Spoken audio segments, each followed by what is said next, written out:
Hi, Joy. Thanks Hi, for being here Kaila. today. It's lovely to see you, darling. Thank you for having me. Absolutely. You have got me on a very interesting day because you get to have a scoop. Because we're talking about near-death experiences, right? And death. Um, I have been saturated in death from the moment of my inception, and I don't feel it anymore. I Ooh. know it's a very weird feeling. Death and I are old friends, and I'm not quite sure how I feel now. I feel lighter. Like It's I good. have no negative connotations around death at all. I mean, the first time I died, I was 15. I didn't believe in anything happening after death. Boy, was I wrong. I had the whole near-death experience before it was fashionable, and um, and I was furious to be sent back. Mm. But let me tell you what I've never told anybody else. Ooh. So for the last 3 months, since November, I've been studying an extraordinary modality called biological decoding. Now, my speciality is psychoneuroimmunology, which is how the way we think affects our health and well-being. I love it. It's kept me alive for this long. I am literally twice the age and then some that any doctor said I'd ever get to. Um, it's I It feels so different. It feels so different in my body. But I had never looked at the biological part of anything. I had always focused on all of the other aspects. And then I was given an opportunity by a shaman to a wonderful world famous age regressionist called Dr. Todd.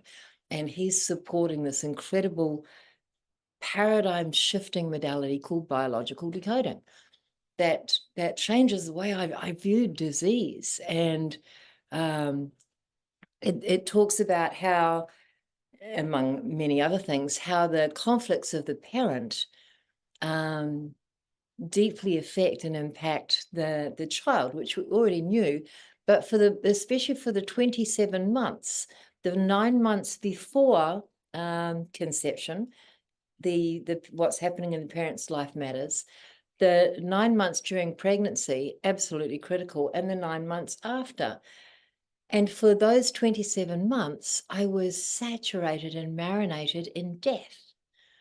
My mother's beloved brother, the most important person in her life, was dying from a horrific form of cancer when he was 26, begging her to help him die.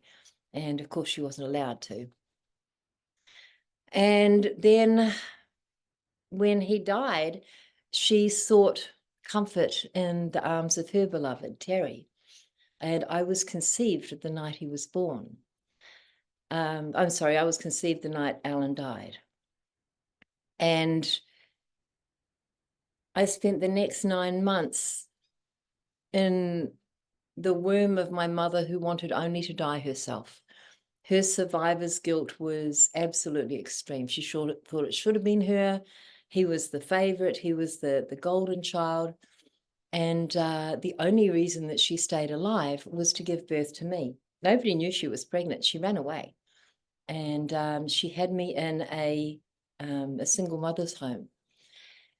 Now, at the time, I was the only white baby to be born in that home. And there was a long list of people waiting to adopt a white baby, and I was worth a lot of money. And she didn't want to give me up. So to try and force her to sign the papers, they took me off her as soon as I was born and put me in a room and left me alone to starve until to try and force her to sign the papers that would let me be sold. So for 9 months marinating in I want to be dead, I should be dead, but I'm not dead, I have to stay alive. Then taken and left to die.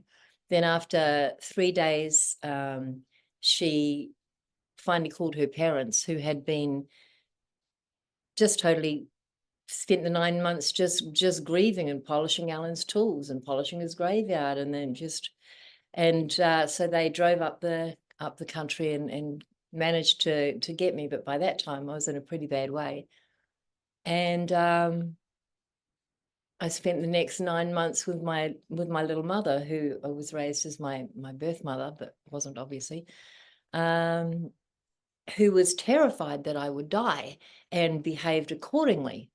Like my swing and slide was set up in the lounge room instead of outside. I was never allowed any kind of outside anything. It was all, no, we must keep you safe. I was 19 before I got dirty. I mean, it was a very bizarre upbringing. And as I became aware of I mean, I'd known all of these things, obviously, but I'd never put them together as the reason that I have spent my entire life on the verge of death, my whole life. I've died 6 times, but I've spent much more time than that just dancing with death. And like, I walked with him for 18 months. I got hit by a drunk driver when I was 24, and doctors said I'd be dead or brain dead by the time I was 30, because, well, any time I went into any kind of stress, the soft tissue would swell at the base of my neck, blood would stop going to my brain, and I would have 3 minutes before I blacked out. And I never knew if I would wake up from any of those blackouts. And it was a very stressful times that I was blacking out multiple times a day, and each blackout was causing oxygen deprivation, which created an oxidative stress wall in my forebrain. So after a couple of years of intermittent oxygen deprivation, my frontal lobe scanned like an autistic child. And the court-appointed psychiatrist suggested that I take up a basket weaving so that I could continue being a contributing member of society when I was brain dead at 30. I decided instead to take up holistic healing and became certified in more than a dozen different healing modalities, and learned how to reprogram the neurological pathways of my brain to bypass the injuries. So I can't do or see a lot of things that most humans can, but I can do and see a lot of things most humans can't, because I think from a very different part of my brain. I couldn't think forward or remember back, so I had to learn to think up and look down. Wow. And inadvertently turn myself into a shaman. But for 18 months, I walked with death. And when you wake up in the morning and don't know if you're going to see the end of the day, it changes how you look at what you're doing. You know, death taught me how to live. It suddenly, everything I'd thought was so impressive and important. I was a millionaire. I look at all the houses and the things that I owned and the certificates that I got, and aren't I clever? And all of a sudden I'm like, somehow that just doesn't look so crash hot when I take it to God as the sum total of my life. So I sat with myself until I found something that I would be proud to take to God, and it was, I made every life that I touched more joyful. And that was what I founded my life on. It's not been an easy life, but it's been a joyful one. And now for the first time, I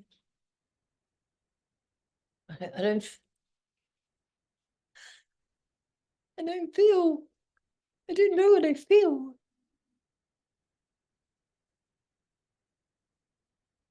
But I don't feel death. And it's kind of weird. Like I did all of this biological decoding. I got my certificate, and the full moon, I was headed to bed, and all of a sudden my feet were rerouted to the main portal in my sanctuary, and my body started moving in these wild ways, like until 4:30 in the morning, and I just unwound.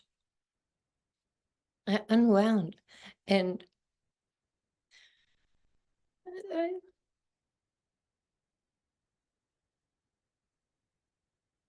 I couldn't go in the next day. I couldn't find my body. I've been so entwined. We've been so entwined. I didn't even know. I've spent 40 years diligently, clearing trauma and and all of these things, and it kept, I would keep almost dying and almost dying and almost dying, and until, and and now I feel light. I feel strong. I've been declared incurable on 6 unrelated occasions. The doctors do not know everything. But I never died. I'm not, and now I don't know. I don't know. It feels really different. And everything is flowing. Oh my God, I'm calls are pouring in for interviews and podcasts and sessions and joy quests. The sessions I'm doing, I mean, I've always guaranteed results, but but this what's flowing through me now is so beautiful. Hmm. I don't know what's next, but I think it's life. Oh, I love that so much. So thanks for letting me have a, just like, I haven't told anybody really. Uh, I'm still I'm still processing it. I'm still processing it. Sorry, it's your turn to talk, I'm sure. Well. Thank you so much for sharing that. I feel, mm, mm, just feel my heart like so expanded. I just Mm. want to say congratulations. Like that's just the word that just is like resonating really deep for me right now for you. It's just how exciting It to kind of is. feel Kind of. that. I don't know what's next. You know, I've lived my whole life like way too intensely, put a lot of people off because like the only thing that makes any sense of this crazy, crazy life is that I take all of the tools that I had to learn in order to survive. I became a world expert on clearing stress in 3 minutes or less. There's nobody better than me because it was that or die. And then upstairs management had me traveling the world, teaching everything that I learned. And like I never knew if I would see anybody again.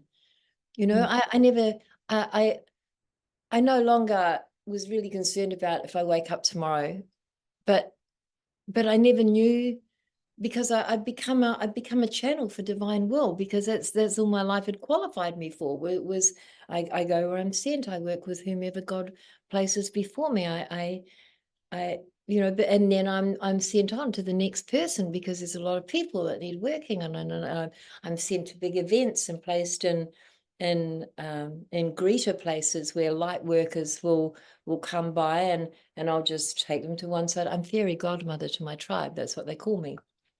And I just open my mouth and let God speak and let whatever's supposed to flow through me do so. But I never know if I'm going to see that person again. So I'm always like, I hold nothing back. And so I've come across as pretty darn pushy. Doesn't help that I'm a Kiwi with a very different kind of brain and no filter. But oh, that's what it is. I don't feel that urgency. I must because I'm not going to get another chance. Oh, oh, oh, oh,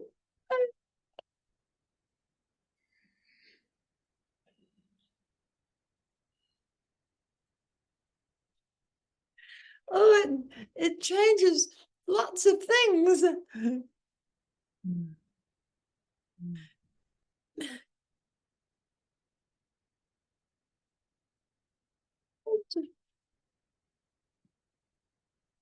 It changes lots of things.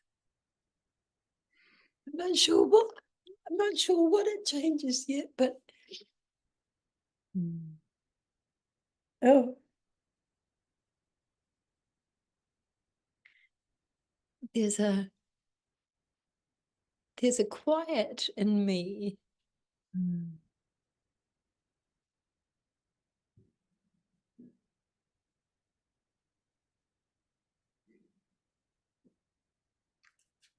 Oh my goodness. I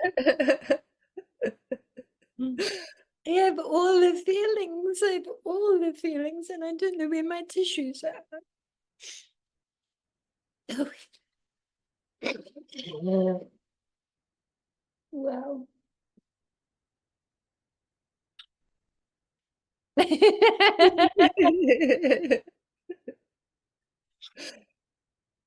Oh, Mm. Death and I have been such good friends for so long. Mm. I wish everybody had the opportunity to experience immortality. Everybody's so scared of death. Yeah. I got banned, shadow banned on TikTok. I'm TikTok's fairy godmother. I got shadow banned for talking about the first time I died. Mm. You're not even allowed to say the word dead or die. Mm. People, you write it and they have to spell it round a different way, or the kids now are calling it unalived. When Yeah. did death become such a villain? When? Why people go to horrific methods and to like, oh, 95-year-old gran whose body is riddled with cancer is about to die. Let's not like bless her and live. Let's perforce just unholy methods. Let's break her ribs and jolt her back. Why? Mean and selfish do not do that. Yeah. No. Why are people so scared of death? It's it's going home. Mhm. It's going home. And I'm living proof that you don't get to die till it's your time. Yep. Don't try and off yourself either. Mm. Because when you realize, oh, death is marvelous, which it is. But, I mean, it's not marvelous. It's like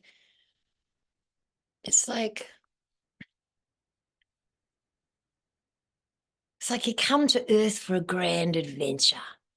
There's no better place for a grand adventure than earth.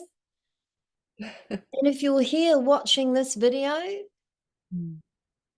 then for sure you came to help rebirth a new earth. So opting out before you do that, you'll be so disappointed. Honestly, I'm so glad I didn't die all of those times, because like you never know what's going to happen next. It's never anything you expect. Don't get to the end of your life and go, damn, I wish I'd done this. Do the thing. Mm. Yeah. Just Yeah, do the thing. do the thing. I do Dramana. So I've got this big long 6-week course. I haven't done it for a while actually. Not since COVID. Called Creating Your Ultimate Self. And the last part of it, I'll tell you. I don't. But like it's everything. My thing is stripping away anything that is not you and allowing you to rise to the next grandest version of yourself.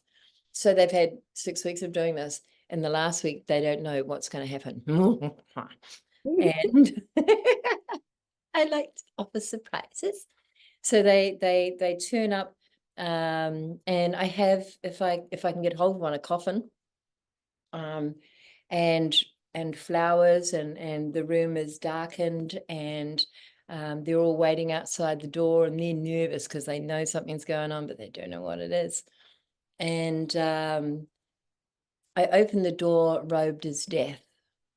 Mm. And when I'm embodying death, I wonder if I'm still good at that. I can still pull it off. Absolutely. It's important. So anyway, I hand out a questionnaire. Death has appeared to you today. But here's the thing, there's a bit of a backup, there's a wait list. So if you answer this questionnaire, you might, no guarantees, be given an extra month on the planet. Hmm. How are you going to spend it? And the questions include things like, how did you spend your last month? What are you proudest of? What do you regret? What do you, and just an opportunity to look at how have you lived and how would you change your life based on what you now know about how you feel about how you live. And then I pair them up and they have an opportunity. Do this with your friends. Well, maybe not the coffin part, that's a bit extreme, but I'm an extreme person. To say, okay, this is what I want for my eulogy. And they take turns at sharing one another's eulogy. So when it's time, the first person gets into the coffin, the makeshift coffin. Everybody puts flowers all around them. They all stand around them and their partner reads their eulogy. Oh my God. It's so intense. Everybody's in tears. And I'm at their feet, I come to their head and say, if you are given the gift of another opportunity to live, how will you do it?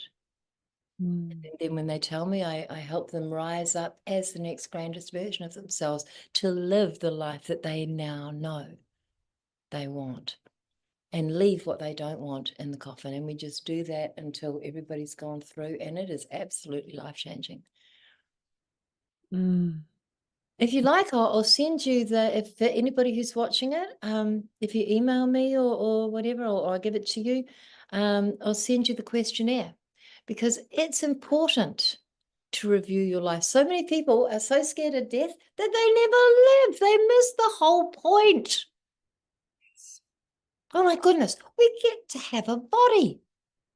We get to see and smell and touch and taste and feel and decide what we want and draw it to us with our focus and roll around in it for as long as it delights us. And when we're done, choose again.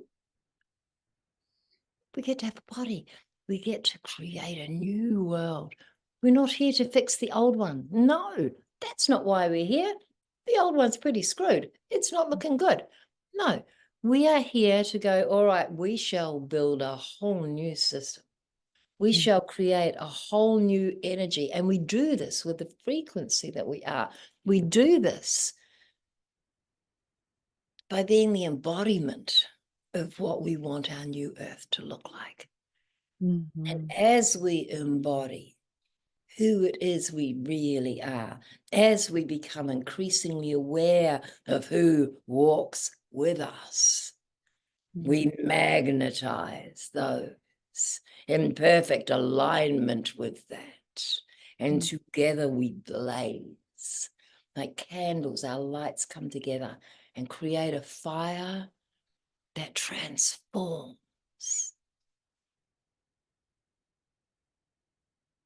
Yeah. You're so lovely. Look at you. Oh my goodness. Can I offer you all a wee blessing? Yeah.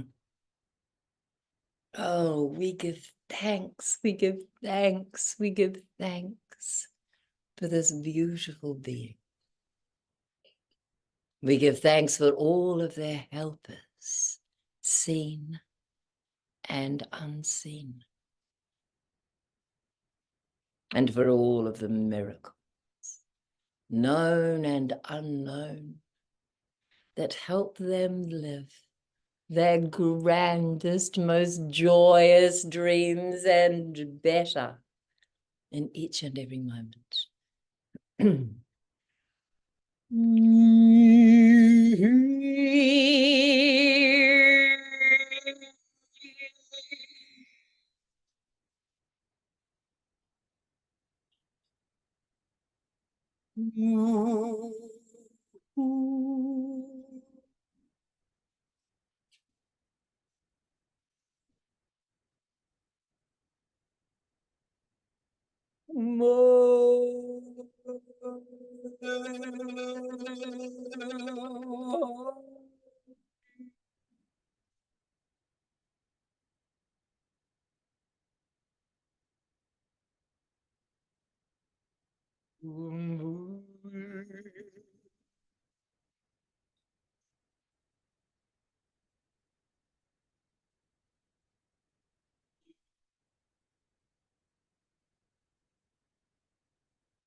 Just for a moment, see if you can sense your guides and your angels around you.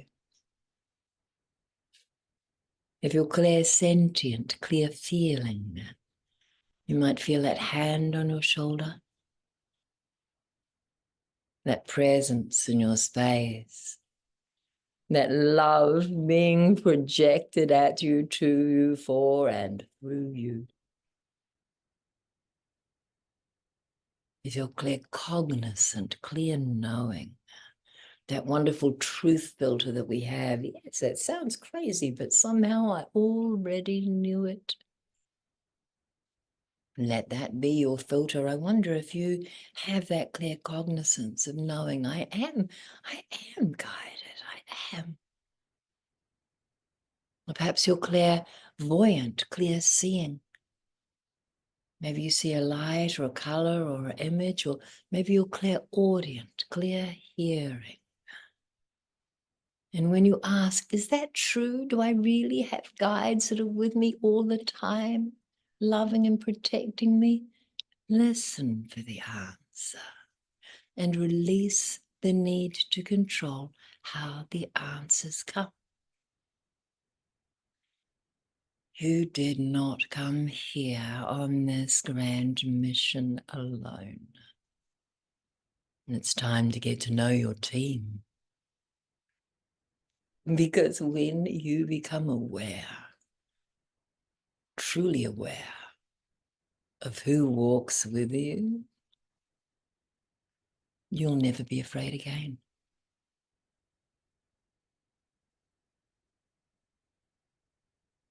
So take a nice deep breath.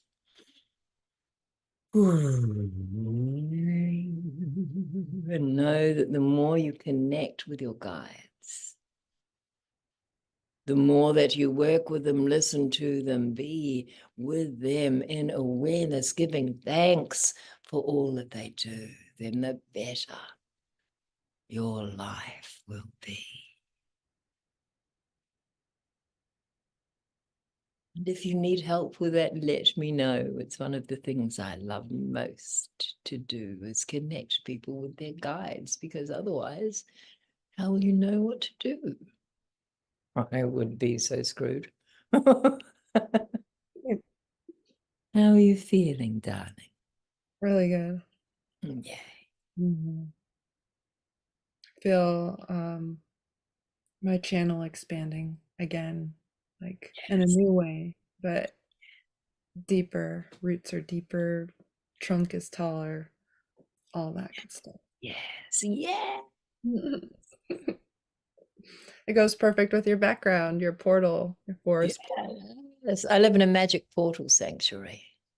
This is my oldest portal. I have videos of me summoning orbs and they're streaming out of this. It's amazing. I take it to magical places around the world. When I travel the world, blessing sacred sites and placing crystals and organite and things, and doing earth healing and ocean healing. And I take my portals with me, and I let them sit and be in the sacred places. So when I bring them home, it's like, wow, wow. Love that. I like your background too. Goodness me. You're not shy about saying where you're from, are you? Ah. I like I've previously called myself like a sky dancer, and I like that imagery with bringing the heavenly celestial energy onto the planet through dance, creativity, art, all of all of that. Um, So much fun. So much fun. People forget to play. mhm. That's where that's where the enlightenment comes. Play, creativity, joy, art. Yes, good girl. You have any? I've done a lot of talking, goodness me. I've been sitting with all of this, and now it's just, oh, there you are. Do you have any questions or anything that you want to cover or ask me or? Um, hmm. What makes you feel most alive? Hmm. Honestly, being a fairy godmother. I resisted that.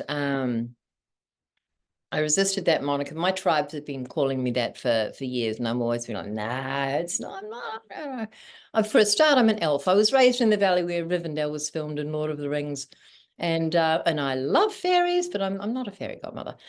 And then last year, was it last year or the year before? I don't know. I'm not good with time space questions. I had another very intense NDE. I've stopped adding them. People don't believe me at 6. I'm not going to freak them out. And it was a wake up call that was all about, okay, you contracted to share your tools and skills with the people who need it most. I mean, I'm here to not birth a new world all by myself, but to give everybody who is light workers on a mission, to give them the tools and skills that they need in order to be able to do what they've come here to do. Clear them of the trauma and the programs that are preventing them from being all they can be, and giving them skills, putting them on their path, and off you go. And I'm a get her done kind of person. My thing is empower the people who empower other people. But I had not been getting my tools out or honoring my word. And I'm a very, very old school shaman, very old school. Your word is your bond. You say what you mean what you say, you don't BS, you just like, and I realized, well, that's probably why I'm not dead yet. You know, I'm not allowed to go home till I've done this. So I dove into the fairy godmother thing. I also decided, okay, well, if I'm going to have to come back for another round, then I want this to be the most fun thing that I can imagine doing. And all of a sudden, fairy godmothering, Faery, by the way, not Fairy. Think Tolkien rather than Disney. I want it to be fun, and fairy godmothering was the most fun I could think of to have.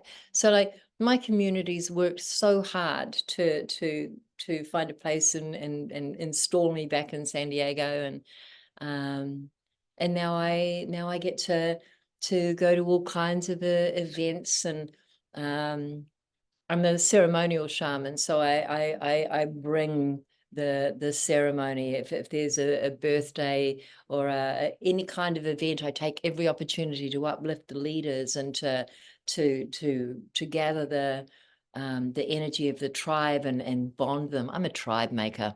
I believe with all my heart that the way forward is together. And people in the United States, their culture is so brutal. You know, it's all, no, we must do it ourselves all alone, you know, otherwise we're not properly independent. If we could do it all ourselves, we wouldn't need each other. And where would be the fun in that? You know, Mm-hmm. it's important to remember, if you want to see the big picture, and you do, we all have a piece of the puzzle. And every piece is different. And if you don't think your piece matters, then you clearly have never done a jigsaw with one piece missing. You have to come together in order to do what we've come here to do.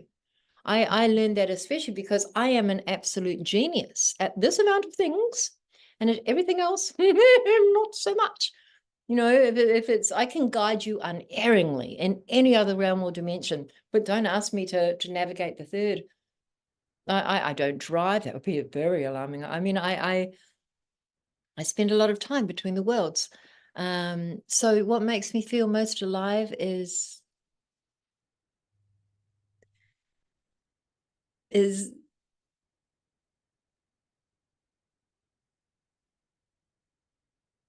the privilege of being a channel for divine will, of watching healing flow through me, and seeing the person transform, using all of my tools and skills, and all of the power that comes through me, and changing the world with it, one person at a time or more people at a time, depending on, like, yeah, it's definitely time for the more people thing.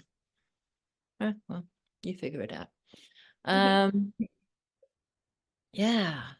Leaving all the details to upstairs management is easy for me because I really had no choice.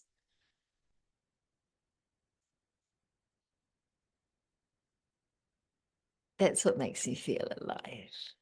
Watching people transform. I get big karmic brownie points for those. Yeah. Beautiful. Any other questions? Um, I liked that one very much. Thank you. Whatever wants to come through. Like, um, hmm,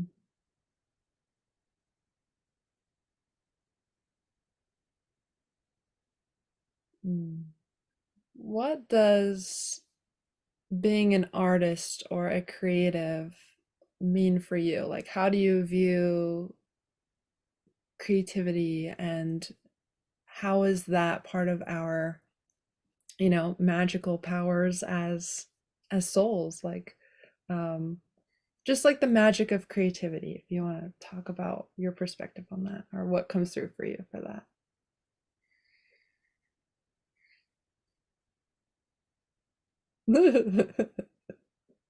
It's the funnest thing, darling. It's the core of everything. Our imagination is the eye of the soul. Every single thing around us was created first in our imagining. We get to be creators. We are all aspects of God, Goddess, all that is creating our lives and everything in it. I have created a magic portal sanctuary that is my opus, my greatest joy. When the flower of the four flowers of life in the central chamber connect, people levitate. The creation to bring together different elements to work with your hands, your heart, your eyes, your whatever medium you use to create doesn't matter. The only thing that matters is the creation. To create from your soul, to create from from your gratitude, to create is the greatest joy. It's the most important thing. But create whatever your heart desires and watch it be made manifest. My life is my greatest creation. My life path is one of continually evolving consciously toward the next grandest version of myself. And I love this because it takes off all the pressure, of I'm always perfect in my imperfection. Create your life the way you want it from a position of love. Create your environment. So many people move into a home, they do nothing with it. What? Or their car, everything is all cookie cutter boxes. Why? Why? One of the reasons that one of the ways I keep myself wanting to be here or able to be here is by everything I look at, everywhere my eye falls reminds me, is filled with beauty and a reminder of who I am and why I'm here and who supports me. Every single crystal in my space, every plant, every has a job. Yes, every portal, like there's 7 portals in this one room alone. Every life is creation. The question is, what will you create? And continue, and like, oh, but I can't because it won't be perfect. What utter nonsense, goodness gracious me. But what if perfection was beauty? Have the courage to suck. It's where we start. It's where everything begins. It's the next step is not sucking quite so much, maybe.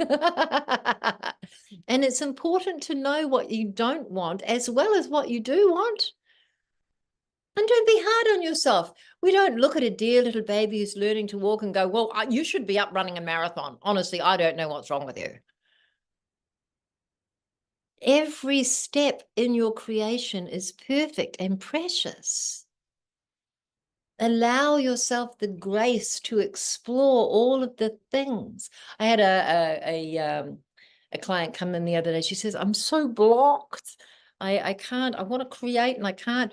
So I shall give you, just for fun, the joy scription I gave her, which was go home, get a big piece of butcher's paper, big brown paper, put it on the wall, get a whole bunch of paints, finger paints, whatever it is you want. I want you to turn on your favorite music, crank it up loud, and paint that music. Find ways to unlock your creativity by doing new things. Go different places. You know, I'm in a content creator group that that I thought needed to have more fun. So because like that's where you get creative.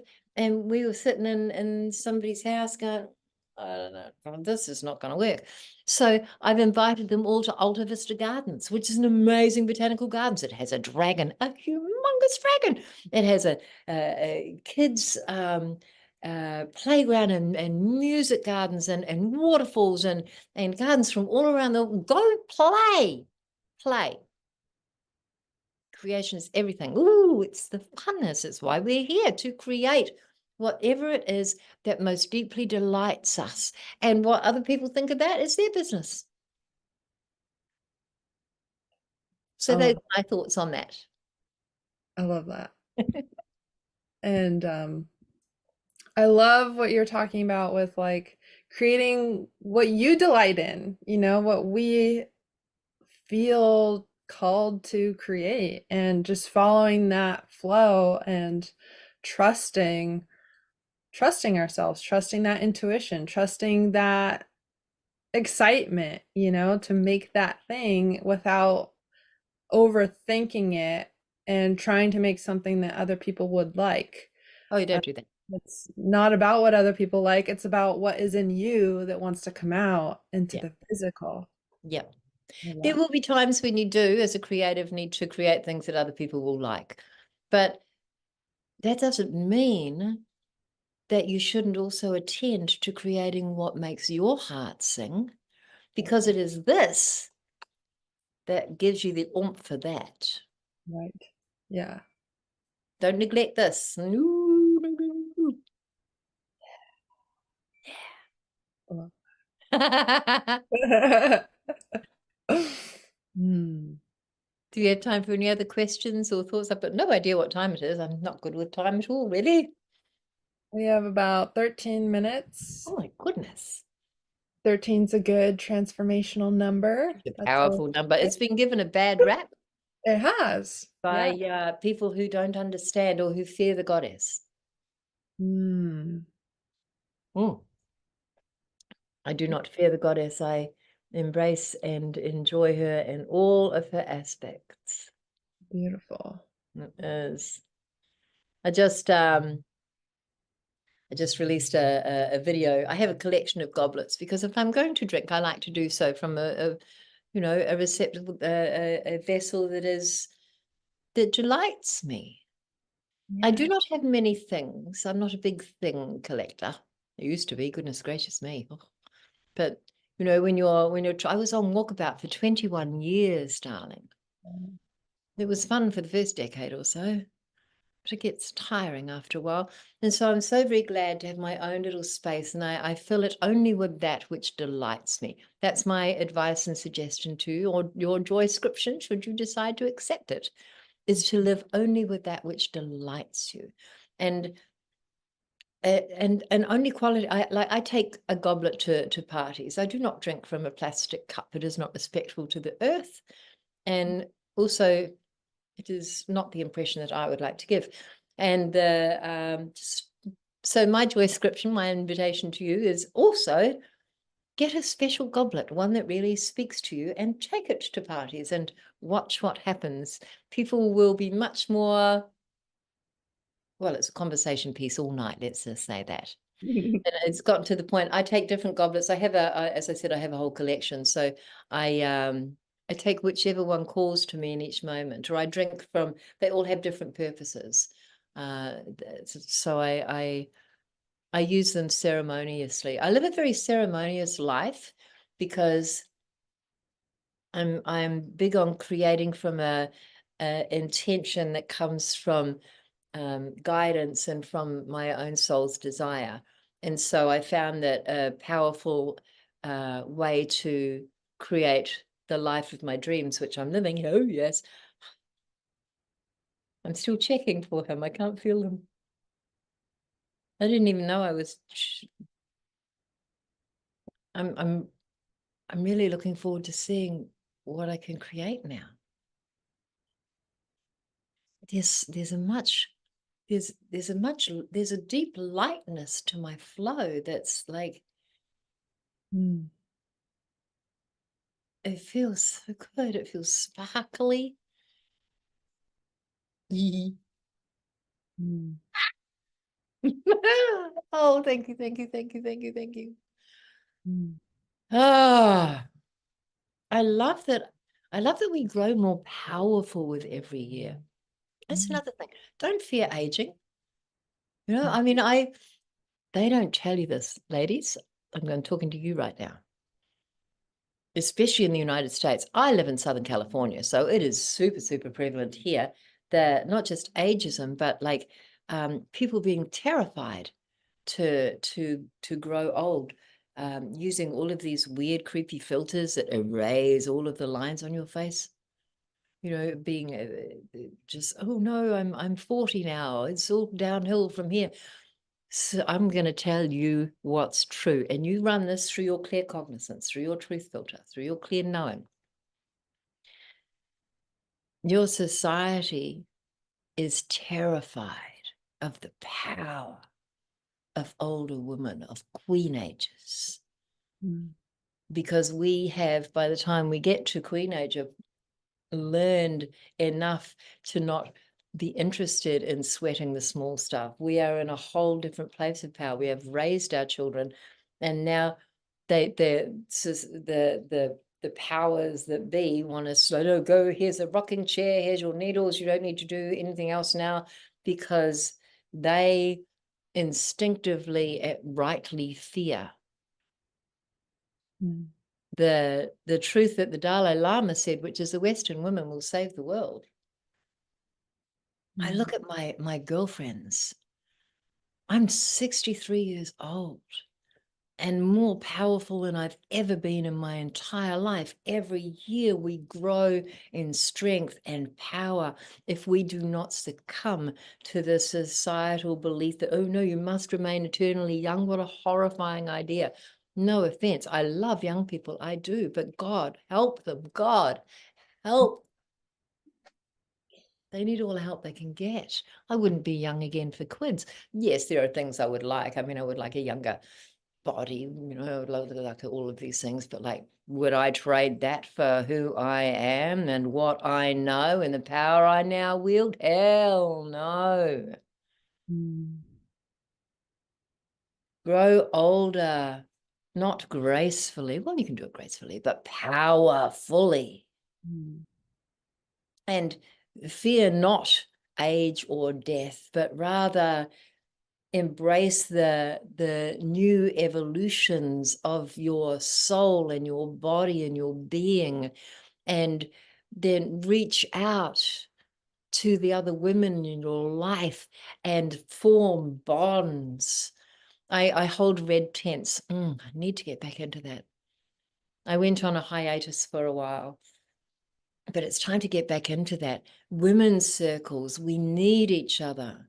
You know, the women's circles, not the, like, there are in lesser communities with smaller minds, they're gossiping and they're talking shit and they're trying to bring each other down. No, we do not do that as high quality women ever. Mhm. We raise one another up. We do not speak about people, and how you talk about people tells us everything we need to know about you. Mm. No, when you speak, let your words uplift and support. Reach out to your sisters. Be aware and wary of who you surround yourself with. You are a reflection of the 5 people you're closest to. If you don't like your reflections, then polish the mirror and upgrade your friends. It is time to start thinking about who do you want to move forward into this new world with, and being that person,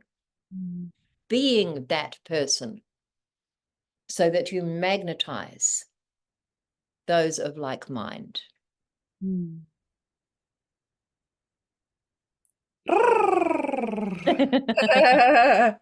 Amen, aho, all the things for that. Yes. Yeah, we need our girlfriends. We do. Mhm. We do. So find some good ones. Yes. If Yes. you don't already have any, create a woman's circle of your own. Set the intention. Mhm. Nobody ever gossips in my circles for any reason. They're just not those kind of person. But I mean, if it was to happen, I would shut it down fast, because we don't have time for that. Right. Our purpose is to, how can we best nurture and nourish ourselves? Ooh, can I tell you one thing that I'm going to invite you to do in your women's circles, because it's so delicious. I do many things, but I love nurturing women, and because we need a lot of nurturing. We do. So one of the things that I do at the very end is I put them in groups. Say if there's like 30 people, I'll put them in groups of 5. And you put one woman, and each woman has 5 minutes in the center of the circle.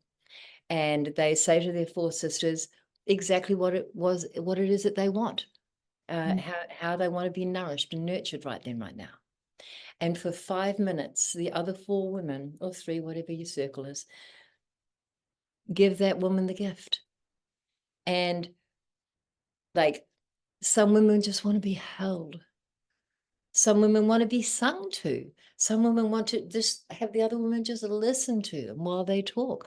One woman wanted her hair brushed and her feet massaged and her back stroked and her hands massaged. So she, one more. It's what would most delight you? What do you most need right now? What would make you feel nourished? And so, oh my God. And we do that for each woman. And at the end, there's just a huge cuddle puddle of women all flopped on the floor, weeping and or smiling or open. And it's really beautiful. At the last one, I had 2 women who were like, oh, I don't know about this. One was a Mormon, no experience with anything like this. One was a Middle Eastern, and she was like, oh no, I'm not going to do any of that. I said, you don't have to, you get to decide what it is that you want to do. And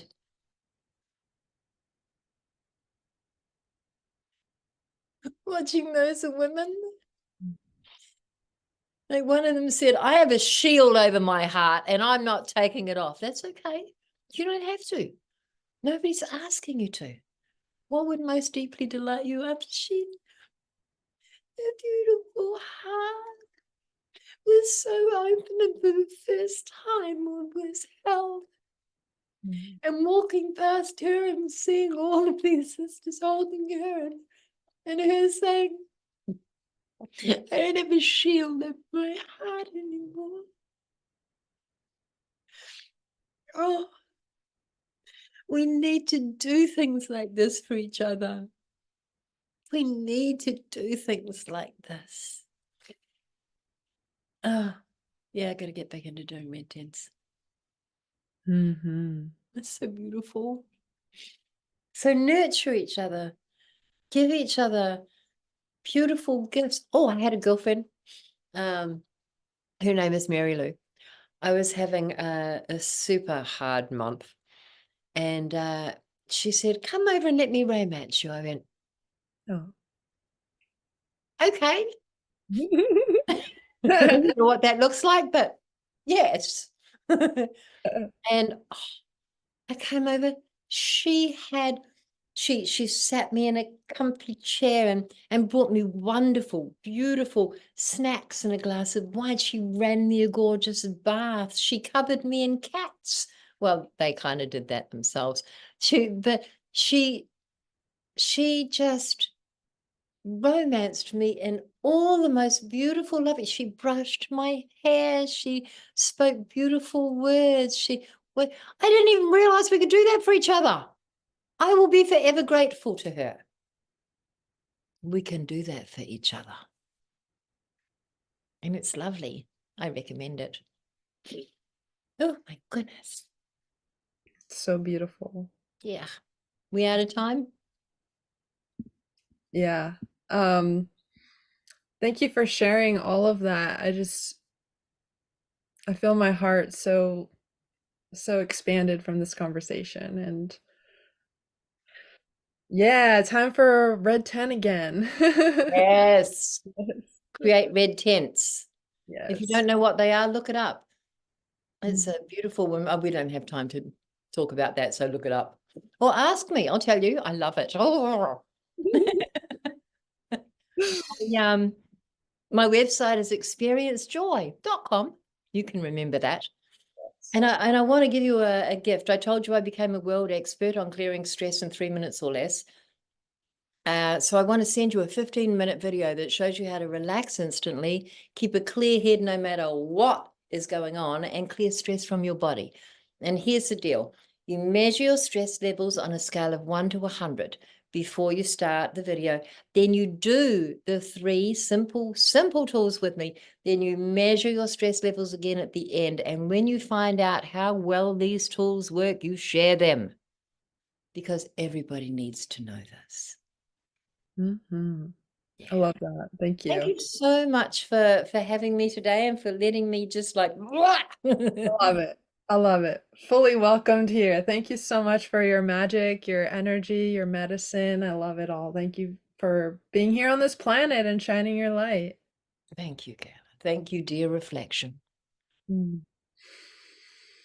Mwah. Bye bye.